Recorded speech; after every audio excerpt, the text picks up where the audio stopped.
الحمد لله نحمده ونستعينه ونستغفره ونعوذ بالله من شرور أنفسنا وسيئات أعمالنا من يهده الله فلا مضل له ومن يضلله فلا هادي له وأشهد أن لا إله إلا الله وأشهد أن محمدا عبده ورسوله أما بعد சர்வ புகழும் புகழ்ச்சியும் வல்ல ரப்புல் ஆலமீன் அல்லாஹ் ஒருவனுக்கே உரித்தாகட்டும். அல்ஹம்துலில்லாஹ்.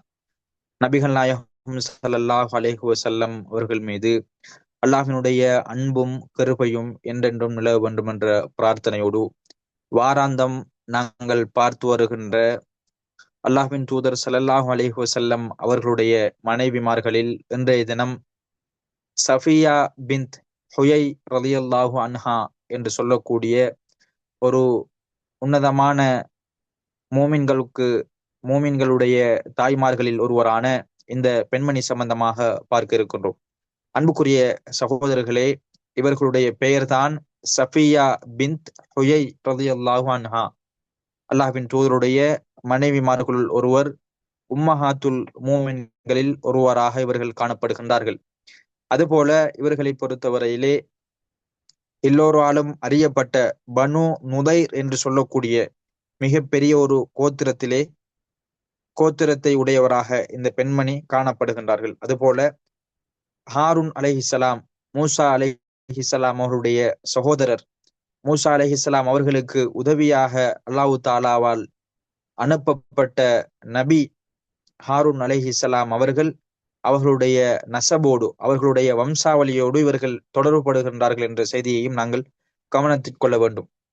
இந்த பெண்மணியை பொறுத்தவரையிலே அறிவு ரீதியில், பேணுதலிலே, நன்மைகளை அதிகமாக செய்வதிலே, இன்னும் சதக்கா கொடுப்பதிலே உயர்ந்தவர்களாக, மேன்மை பெற்றவர்களாக இந்த சஃபியா பின்த் ஹுயை ரலியல்லாஹு அன்ஹா அவர்கள் காணப்படுகின்றார்கள்.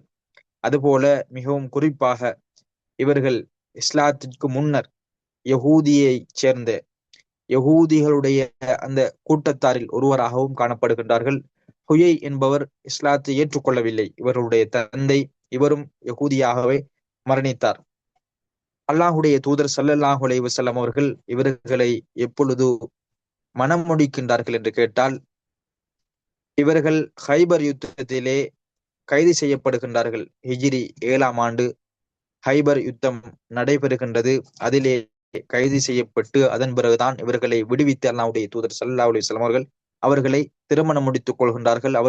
அவர்களுடைய அனுமதியோடு.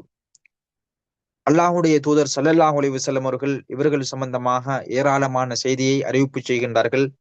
அதிலே அவர்களுடைய சிறப்பம்சத்தை குறித்த பல செய்திகள் உள்ளடக்கி இருக்கின்றது.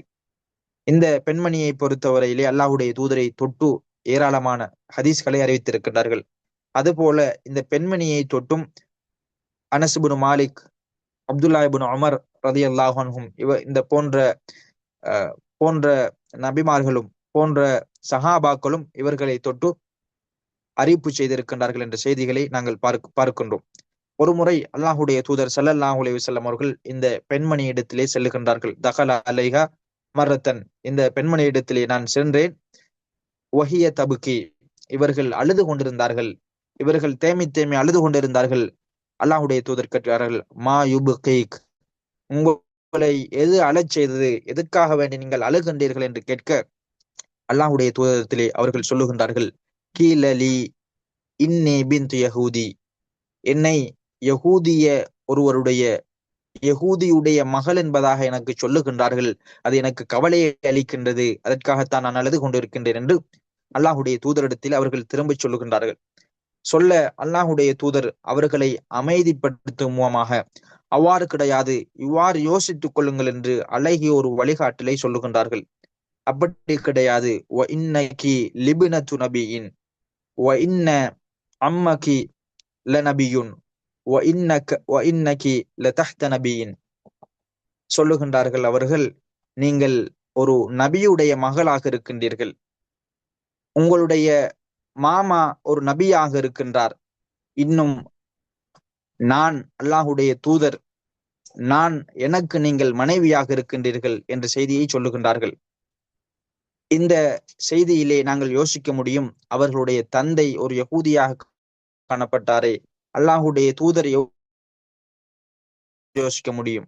ஆனால் அல்லாஹுடைய சொன்ன கருத்து, அல்லாஹுடைய தூதர் சொன்ன விளக்கம் வேறு விதமாக இருந்தது. எதனை அவர்கள் நாடினார்கள் என்றால், எங்களுக்கு ஏற்கனவே நான் கூறியிருந்தேன், இவர்கள் ஹாரூன் அலைஹிஸ்ஸலாம் அவருடைய நசபோடு சேருகின்றார்கள்.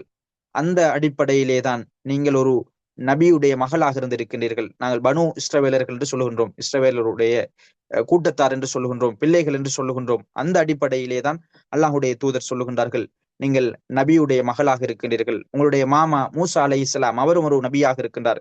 தற்பொழுது நான் நபியாக இருக்கின்றேன், எனக்கு நீங்கள் மனைவியாக இருக்கின்றீர்கள். எனவே கவலைப்பட தேவையில்லை, நீங்கள் யோசிக்கப்பட தேவையில்லை என்று அல்லாஹுடைய தூதர் ஆறுதல் அளிக்கின்றார்கள். இன்னும் ஒரு செய்தியை கூறி முடித்துக் கொள்வோம். அல்லாஹுடைய தூதர் ஸல்லல்லாஹு அலைஹி வஸல்லம் அவர்கள் கடுமையான நோயோடு மரண படுக்கையிலே இருக்கின்றார்கள். ஆயிஷா ரலியல்லாஹு அன்ஹா அவர்களுடைய வீட்டிலே இருக்கின்றார்கள். எல்லா மனைவிமார்களும் சென்று பார்க்கின்றார்கள்.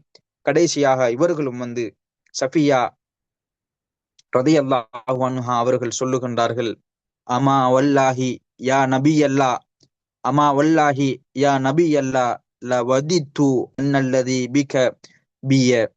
சொல்லுகின்றார்கள், அல்லாஹுடைய தூதரே, அல்லாஹுடைய நபியே, நீங்கள் நோய்வாய்ப்பட்டிருக்கின்றீர்கள். இந்த நோய் எனக்கு வந்திருக்க கூடாதா, எனக்கு வந்திருக்க வேண்டுமே என்று நான் ஆசைப்படுகின்றேன் என்று சொல்ல, அல்லாஹுடைய தூதர் திரும்ப சொல்லுகின்றார்கள், வல்லாஹி இன்னஹா லசாதிகா, அல்லாஹ் மீது ஆணையாக சொல்லுகின்றேன், அவர் உண்மையாளவர், உண்மையான ஒரு பெண்மணி என்று அல்லாஹுடைய தூதர் சொல்லுகின்றார்கள். ஏன் அல்லாஹுடைய தூதர் உண்மையாளவள் என்று சொல்ல வேண்டும்?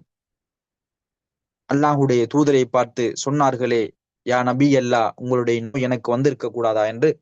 அந்த சந்தர்ப்பத்திலே அவர்கள் உண்மையாக மனதார அவர்கள் சொன்னார்களா, அல்லது வெறுமனே நடிப்புக்காக அவர்கள் சொன்னார்களா என்ற சந்தேகம் எழுந்தது வலைத்திருந்தவர்களுக்கு மத்தியிலே. அதனை உறுதிப்படுத்தும் முகமாக அவர்கள் உண்மையாகத்தான் சொல்லியிருக்கின்றார்கள் என்று அல்லாஹுடைய தூதர் ஸல்லல்லாஹு அலைஹி வஸல்லம் அவர்கள் அந்த சஃபியா ரலியல்லாஹு அன்ஹா அவர்கள் பற்றிய ஒரு மிகப்பெரிய ஒரு சான்றை பகிர்ந்தார்கள். எனவே அன்புக்குரிய சகோதரர்களே, இவ்வாறான நிகழ்வுகளுக்கு சொந்தக்காரியாக இந்த உம்மஹாத்துல் மூமின்களில் ஒருவனான சஃபியா பின் ஹுயை ரலியல்லாஹு அன்ஹா அவர்கள் காணப்படுகின்றார்கள். அதுபோல அவர்கள் ஹிஜ்ரி 50ஆம் ஆண்டு மரணிக்கின்றார்கள். அவர்கள் மக்பரத்து பக்கியிலே அவர்களும் அதிலேதான் அடக்கம் செய்யப்படுகின்றார்கள். எனவே அன்புக்குரிய சகோதரர்களே, படிக்கின்ற விடயங்களில் எங்களுக்கு பிரயோசனத்தையும், படித்த விடயங்களிலிருந்து எமது வாழ்க்கையிலே எடுத்து நடக்கக்கூடிய பாக்கியத்தையும் அல்லாஹ் தஆலா எனக்கும் உங்களுக்கும் தந்தருவானாக. வாஹிரு தஅவானா அல்ஹம்துலில்லாஹி ரப்பில் ஆலமீன். அஸ்ஸலாமு அலைக்கும்.